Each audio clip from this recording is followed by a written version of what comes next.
What's going on, guys? I'm with the Moose, and today I'm giving you my first team update, my lineup update in MLB 16, the Show Diamond Dynasty. It's a pretty decent team, not the greatest in the world that you're ever going to see, but it's always improving, and I wanted to give you guys an update on what it looks like right now. So let's hop right into it. We're an 83 overall. First up, starting rotation, got Johnny Cueto leading the staff. He's an 89 overall. Normally inside edge on this day, apparently drops him down to an 85, but normally an 89.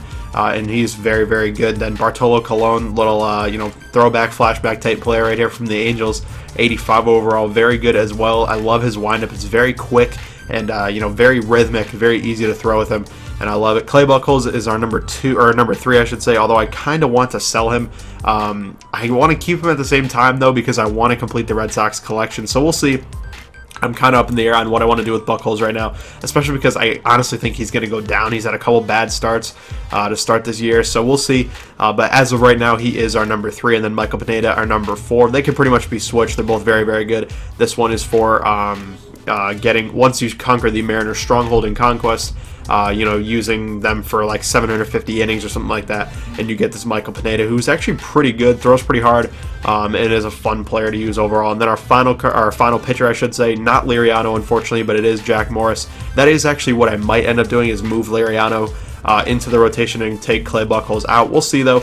But Jack Morris, this flashback right here, is our current number 5 pitcher. Pretty solid. Can't really go too deep into games, but overall is a very decent pitcher. I mean, he has great stamina at 88, so he could go deep into games, but normally they start roughing him up after the second or third time most hitters see him. But overall, I like my starting rotation a lot. Cueto and Colon are great. And then Pineda and Morris are fun to use as well. And Clay Buchholz, like I said, is decent, but could be definitely better. But let's take a look at the bullpen while we're on the topic of pitchers. First up, just the normal bullpen pitchers and whatnot. Ken Giles is actually our closer. I'll talk about him in a little bit. Chris Sale, this flashback card is a monster. Definitely get him. It's very cheap. Costs like 3, maybe 4K. All you have to do is get the first 25 Chicago White Sox players. So you basically buy like all of the bronze and common White Sox players that are 50 to 100 stubs a piece, and you get this Chris Sale for, like I said, maybe 3 to 4K stubs, and he's an absolute monster. Throws gas, 85 velocity, 98K through 9. Just a great card overall. Then we got Kevin Jepsen, Mike Morin, Josh Fields, Kevin Quackenbush. Pretty much just rounding out the bullpen. I don't really use these guys too often. These 4 right here, these are the guys I really use. So talking about Ken Giles real quick, he's actually our closer. He is only an 84 overall now. He was an 85, and he got bumped down in the most recent roster update. And he also was a closer, but he lost his closer role in real life. So I kept him as my closer. He's an absolute beast. You guys can check his stats right here for me. If I can find him real fast. And actually, I guess I can't check him here, but whatever. He has been an absolute monster. I've been playing a ton of Conquest and stuff, and he's pitched almost every single game, because you guys know Conquest games are only 3 innings long. So he pitches in almost every single game, especially when I win, obviously. And honestly, he pitches great, so I like him a lot. And then also, I just got this Glenn Perkins. He's going to be our setup man / closer if a couple of lefties are coming up. Like if there's a few lefties in the lineup coming up for the next team, I'll bring in Perkins instead of Giles because it's a better matchup for me. But that's pretty much where I'm at with the bullpen. But let's take a look at the lineup and see how it's shaking out. So here is the starting lineup. First up, Ichiro Suzuki. This card is a complete monster. We'll go over to him on the card in right field, and he is a complete beast. I love this card. This is a card that you get for once you conquer the Mariners' stronghold, and once you embody them, so to speak, is what they say, or something like that. You get 750 innings played with their entire team or whatever. You basically can get this card for free. I mean, you do have to play a lot. And actually, you don't even get it for free. You need to buy a bunch of Mariners players after that and feed them to your Diamond Dynasty player. And then you get this Ichiro Suzuki card. It's kind of a convoluted process. If you guys want a better breakdown of it, I can give you guys another video on that if you want that. Leave it down in the comments down below. But this Ichiro Suzuki card, a complete beast. I love him so much. 99 contact right, 94 contact left, 98 play vision, 99 clutch, 98 speed, which is just absurd. Also, he's amazing in the field, 96 fielding and whatnot. So this card's a beast. I'm using him in right field right now, and he is absolutely my leadoff hitter. I'm loving him there, and he's done great so far. I think he's hitting like 400 for me to start off. Only used him in a few games so far, but overall has been great. Next up, we have Jose Altuve. This is actually a flashback card to 2011, but this card's a beast too. Definitely not as good as his base card. I believe his base card is a gold. If I'm messing that up, let me know in the comments down below. But he's got 99 contact left, 89 plate vision, 93 speed. He was my leadoff hitter for a while. Then once I got Ichiro, got bumped down to the number 2 slot. But overall, been very, very solid for us. Now at first base, Kendry Morales. He's only an 83 overall. Really not, the highlight player that, a lot of people have been thinking. But this dude's a monster, and also he's really favored by inside edge, like a lot. So he almost always gets these 5-star ratings because he's a switch hitter. He matches up against a lot of different pitchers very, very well, and inside edge is always favorable to him. So even though he's only an 83 overall, he's often, up in the gold tier in terms of his actual overall on every single day. So you guys can see here on today, for instance, he's actually a +10 for contact right and left and power right and left.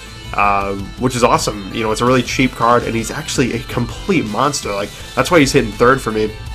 The dude is just a beast, and he rakes, and I highly recommend you pick him up because he's actually pretty cheap and should be very good for you, just like he has been for me. Now, in left field, we actually have Joe Carter. If we go over to him, he's technically a center fielder on this card, but this card's a beast too. All of his stats are very solid. Contact and power are very, very good.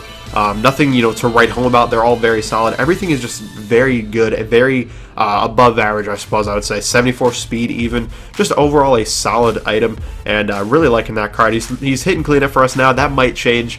He hasn't had enough power for me, I don't think, but we'll see. I like him in the cleanup spot, at least in theory, but we'll have to see the results to actually make sure that that's what we're going to continue on with. Now at catcher, we're using Brian McCann. That's the card I got for basically logging into the game to start the year, and this card's been pretty good. It started off kind of bad, I'm not gonna lie. I was not feeling it, not happy with his results, but then he picked it up a little bit, and he's been hitting a ton of homers lately, and just been a very, very good card. And that also is a candidate to move up to the cleanup role instead of Joe Carter, just because how many home runs McCann's been hitting.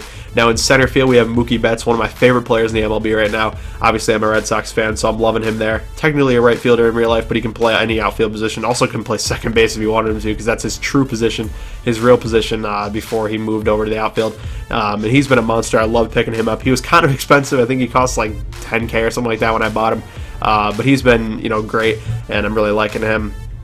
Now at third base, we did have Adrian Beltre here. I pulled him in a pack early on in the game, but Todd Frazier has really turned it on for me. So I sold Beltre. I wasn't really feeling him, and Frazier has been absolutely amazing for me. So today, he's down on inside edge, but that's not a big deal. He's overall just very, very good, and he can also play first if you need him to. So overall, very, very good item. Rounding out the order, we have Andrelton Simmons, not the best offensive shortstop, but honestly one of the best defensive shortstops in the league for sure. 92 fielding, 95 arm strength, and so on. Just very all-around good. Like I said, not great offensively, only 64 contact right, 49 versus left, but he does have 94 plate vision, so he does get his fair share of hits. Probably hits like 250 for me, and overall, like I said, he pretty much is in there for defense, and he has been very, very good. Now let's take a look at the bench. Chris Davis in left field. This dude is a monster. Highly recommend him. Very, very good. Just crushes lefties. 87 power left. Just crazy. I pretty much always bring him in against lefties, and he's been a beast. Also, another guy that's great against lefties real quick. Not in my lineup anymore, but this flashback Chris Young, pretty cheap. Also, regular Chris Young, base Chris Young. I think he's a bronze.